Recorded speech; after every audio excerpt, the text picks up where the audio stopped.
Welcome back to Face the Nation. For some insight into yet another busy week, we turn to our political panel. Susan Page is the Washington bureau chief for USA Today. David Ignatius is a columnist for the Washington Post. We also welcome Michael Graham to the broadcast. He is a contributor to the Weekly Standard, and Peter Baker is chief White House correspondent for the New York Times. Michael, I'll start with you. Let's start with, not just because your name is Michael, but we'll start with Michael Flynn. Michael Flynn said he wanted protection from these various investigations going into connections between the Russian intervention in the election and the Trump campaign. Of course, the president's critics think this is a big deal. Where do you see it? I think it's a big deal for Michael Flynn, because now that we have these new revelations about the money he was taking from other international sources and talk about kidnapping someone in the United, I mean, it's like a bad, B action movie. He has a lot of, I think, risk for himself that could have absolutely nothing to do with the Russian investigation. It could be that the best thing that could have happened for Trump would be to get Mike Flynn out early, in this first move on this investigation, and then see where it goes from there. David, but if you wanted to talk to one person with respect to this question of if there was a connection, you'd want to talk to Michael Flynn. I think Michael Flynn is a crucial witness on the question of what the Russians were doing. Michael Flynn is the person who can answer the question, what did Donald Trump know about the conversations with Ambassador Kislyak, about the sudden change in Russian policy to avoid retaliation for the sanctions imposed by Obama. The person who knows whether that was discussed with Donald Trump, what Donald Trump said, whether he approved it, is Michael Flynn. So I think for that it's really important. That's not an issue necessarily that involves violations of law, but it goes right to the heart of this question of the Trump administration and Russia. And Susan, the president came out and said, great for Michael Flynn to get to ask for protection. Obviously, then there was a lot of going back to the campaign in which the president said, if you're asking for immunity, it means you've done something wrong. What does this mean for the White House? This cannot be good news for the White House. The words you don't want to hear from a former senior aide is, I have a story to tell and I would like immunity to tell it. Right. Because the way you get immunity is if you have somebody more important that you can offer evidence on. If the story ends with Michael Flynn, he's not going to get, we assume he would find it a difficult task to get immunity. This is a classic progression in a Washington investigation. You've got allegations, you get denials, you start an investigation, people get named and feel threatened. They seek immunity, they want to tell their story, and you start, it's like you pull the thread of a sweater and suddenly the sweater's unraveling. That's the risk for this White House. And this, a year from now, we'll still be talking about this on the Face the Nation Roundtable. This is going to be around a cloud over the White House for months and more. Peter, it's true the investigations are going on for some time. Senator Cornyn suggested this is a long process. The FBI has said they're going to be doing this for a long time. On this question of Michael Flynn, what does this tell us, if anything, about President Trump, in the sense that we've now learned a lot of things about Michael Flynn, his connection to the Turks, connections to Russia Today, none of which we knew before. He was the president's top national security advisor. Yeah, no, it's rather extraordinary. Of course, he was not national security advisor during the campaign, but he was advising the campaign during this. We just saw in the latest financial disclosures put out on Friday that he failed in the first draft he sent in to disclose these payments that some of these Russian-linked entities had made to him. That was later corrected. 24 days he spent as national security advisor have now turned into months of nightmare for this White House, for the very reason Susan just talked about, because they know what he knows, they think they know what he knows, but maybe they don't know what he knows. And if he has a story to tell, it's not one that they want to hear. Susan, speaking of knowing what we know and what we don't know, and who knows it and where do they know it, let's switch the question to House Chairman Devin Nunes.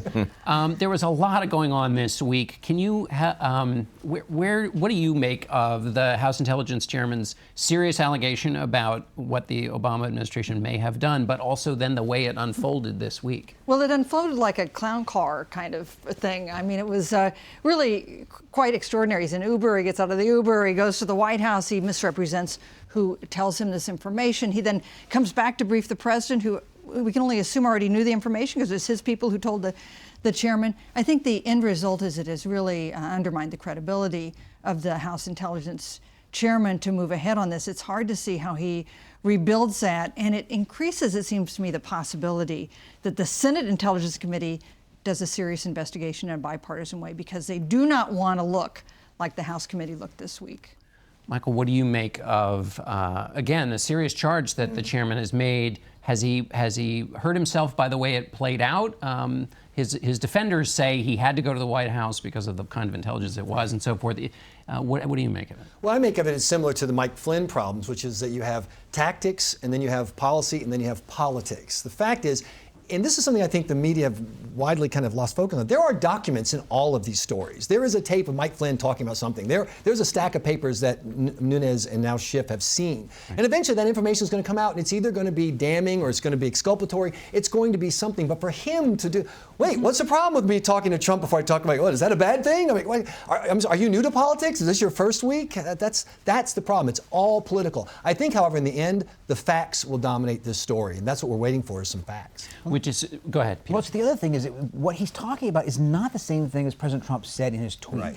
The White House is seizing on this information to suggest that that justifies the president accusing his predecessor of wiretapping him, which is still not in any way in evidence. What Chairman Nunes was talking about was the surveillance of foreign officials, which is something we have done forever. David knows better than anybody.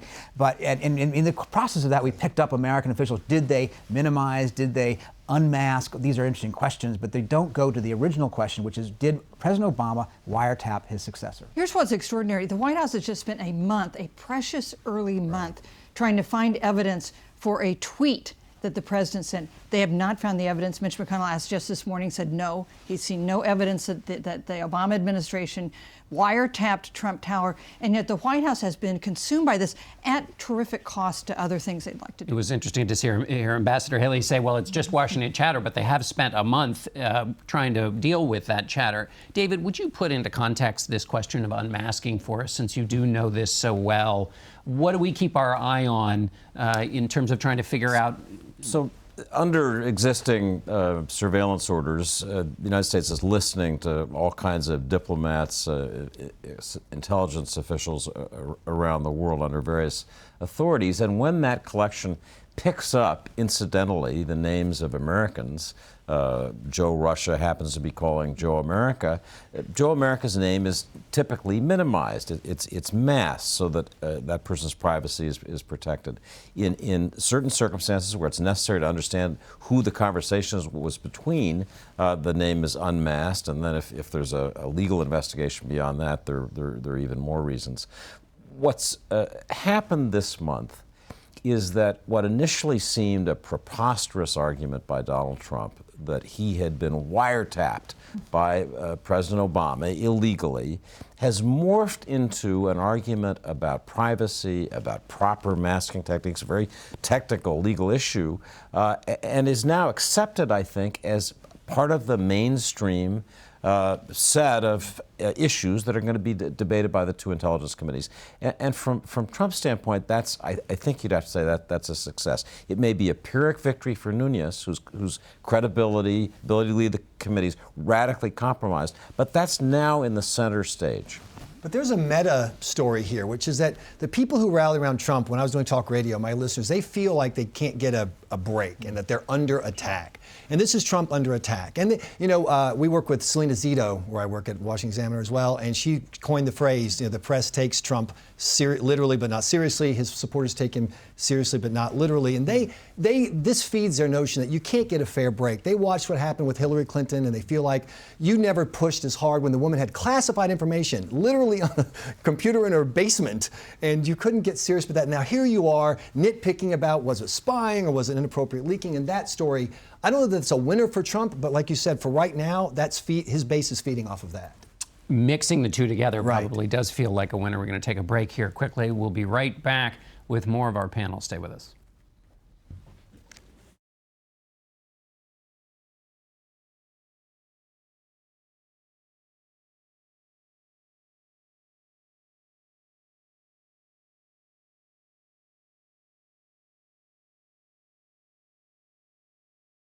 Literally drove, he ended my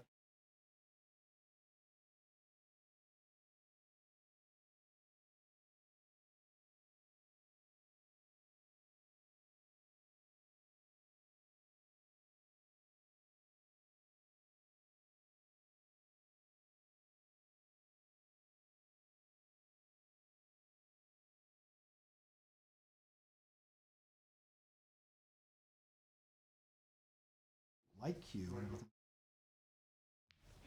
as he tries to find a place. Right.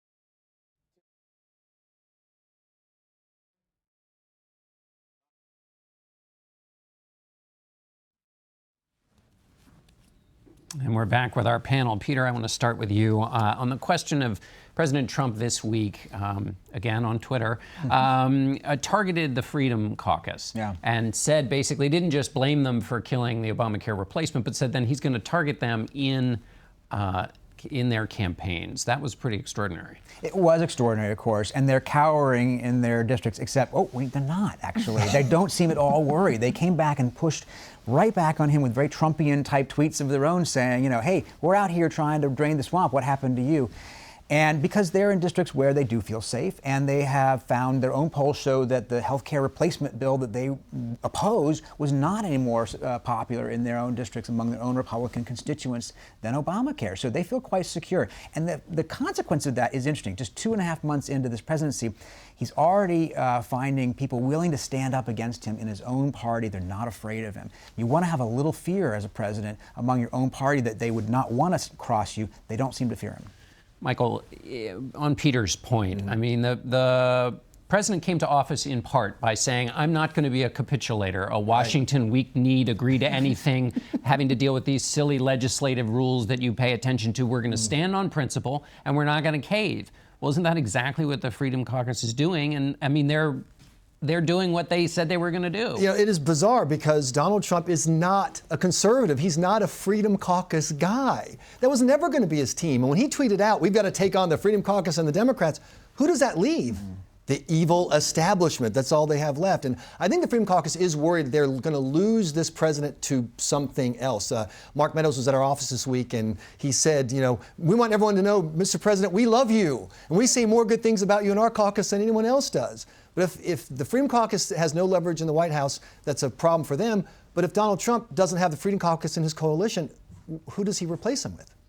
This has not happened very often. I think I had to go all the way back to FDR in 1938, targeting those who didn't support the New Deal enough to find a president who actively says, I'm going to go put people up against you in your primaries or in your campaigns to people in his own party. That's right, and publicly. Right. So, you might have had LBJ being threatening to someone as he twisted arms behind the scenes, but this is quite extraordinary. And one more sign of how you say Trump is not a conservative. He's not really a Republican in many ways, and we saw that play out in the healthcare debate, where Trump's agenda and Trump's supporters were different from Ryan. Ryan is a traditional, let's have a smaller government kind of conservative. Trump would be happy, I think, with a larger health care bill that takes care of some of the older voters, some of the Democratic-leaning voters in the upper Midwest who voted for him. And that is a bigger government that Ryan's unhappy with. But to do that, he would need to form a real coalition, a real bipartisan coalition with Democrats. And I can tell you there is zero sentiment on the Democratic side to cooperate with Donald Trump, which we're going to see this week in the Supreme Court. In the Supreme Court, which we'll get to in a minute. But David, a question to you as the president tries to get back on track after health care. There's some debate about what the status is of health care. But one of the ways he could get back on track is if he had a full team on the field. I keep hearing from the State Department, from the Department of Defense, that all of these these positions don't have people filled, and it's not the Senate's fault. They haven't had nominees put forward. What kind of effect? It's very difficult for these big bureaucracies to operate effectively with so few key people in positions. This administration rollout really is delayed in a way that's hurting it. Just on this question of going after the Freedom Caucus, the far right in the House Republican caucus has essentially paralyzed that party now for years. John Boehner couldn't deal with it, and Trump confronts the same problem. And I actually think that there's something to be said for the president, the leader of the party, who says, I'm not going to allow you to paralyze our agenda. we need to be a governing party, and you stand in the way of that. So I don't know if he can't deliver on this. He just looks like a blowhard.